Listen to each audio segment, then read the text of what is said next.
You know, Ed Sullivan said you never go on after animals or little children. I would add to that, or Plato Hieronymus. My name's Jim Kucher. I've been an entrepreneur with a great deal of success and failure for about 30 years now.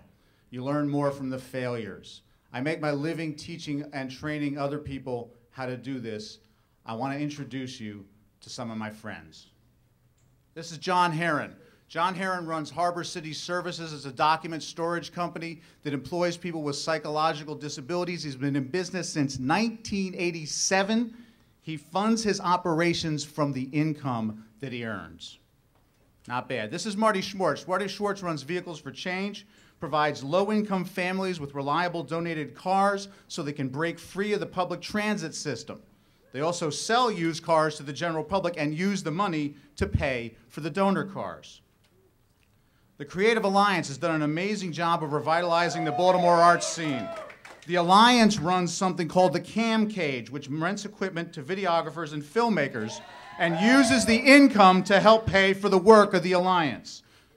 This is Jackie Carrera, President and CEO of Parks and People. Jackie's working to improve the tree canopy in the city. And guess what? She runs a tree nursery. And what do you think they do with the money from the tree nursery? Buy more trees. These and many others, I call them social entrepreneurs, are the future of capitalism. Let me tell you why. The last 200 years have seen an amazing growth in prosperity and innovation, but we've also run into a few problems along the way. Driving towards the single goal of maximum profit has shown that capitalism can be morally hazardous and socially disruptive. One good thing that has come out of capitalism is a legacy of philanthropy. Carnegie, Pratt, Rockefeller, Gates, Hopkins, Bloomberg, a lot of nice folks in there. But you know what? There's a problem. The problem is that only 5% of their money actually goes to the need. That's not a sustainable model. To put it bluntly, we can't walk-a-thon our way to a better world. I'm sorry, you can't. Charity cannot fund systemic change. It doesn't work. So, how about we make it the government's problem? In the words of Dr. Phil, how's that working for ya? Anybody want to go hiking on the Appalachian Trail? And even if they're honest and hardworking, government is not an efficient way to share wealth. So, let's talk about sharing wealth. Maybe we just split it all up and everything and share it all, you know, just kind of self-organize. 20 years after Tiananmen Square, that model has some problems. So how do we care for each other? Well, historically, we've done it by friends, by neighbors, by family, by community. And that's wonderful. It's great, but it's horribly inefficient, and it doesn't do anything to support the disenfranchised, the friendless, or those with no social support system. Now, what capitalism has given us is an unprecedented period of exponential growth in innovation across all fields and a massive increase in operational efficiencies and logistics. To give you some perspective, there's more computing power in the cell phone in your pocket than there was in the lab at MIT in 1960. Unfortunately, we use that fruit of innovation for personal gain and self-gratification. Who needs a climbing wall in their office? I tell you. Sure, we give to the local charity, maybe even set up a small foundation, but what if?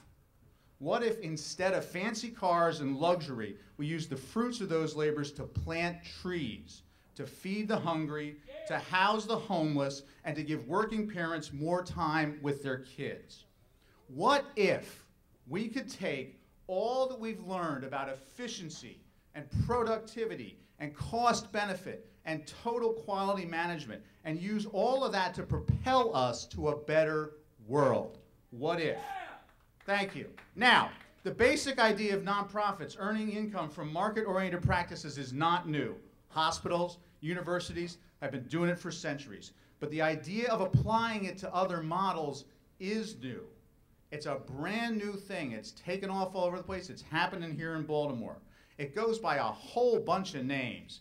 There's just way too many names for this process. What matters, though, is what you can do with the idea, what it can do for our world, what it can do for our city. These are just a few of the folks that we've trained in this process, in this radical concept, in this amazing tool. We're teaching these folks now how to make this happen, and it's a truly dynamic equation.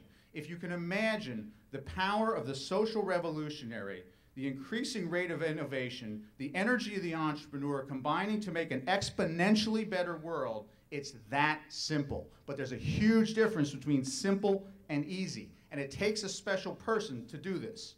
It takes someone who refuses to believe it can't be done, someone with drive and determination, who is able to be both insanely passionate and brutally honest, who can see a need, gather resources, and summon the courage to act. Someone like these folks. Join us. Thank you.